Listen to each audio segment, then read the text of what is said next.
Sa puntong ito, makasama po natin ang isa sa mga residente na kung saan po yung kanilang bahay kaninang umaga ay na-demolish.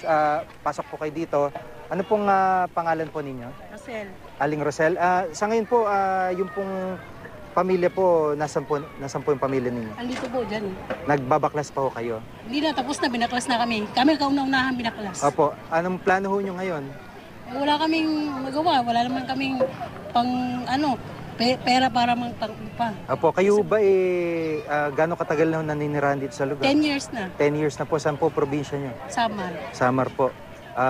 Ngayon po, yung trabaho nyo nandito na rin sa Cavite, sa Maynila po? Wala akong trabaho, sa bahay lang ako kasi may nagbabantay yung mga anak ko. Opo, ilan po yung anak nyo? 3. Oho. Buti ho't kung kayo yung nauna, hindi naman nasaktan ho ba kayo kanina? Hindi naman, nandoon kami kasi nag-ano kami doon nagbabarikada kami doon eh. Opo.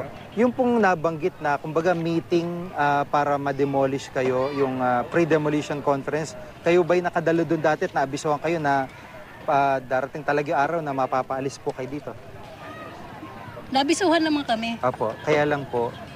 Kaya lang biglaan din na nangyaring ganyan. Opo.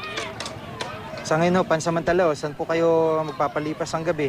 Diyan pa rin, wala naman kaming mapupuntahan. Opo. Maraming salamat po.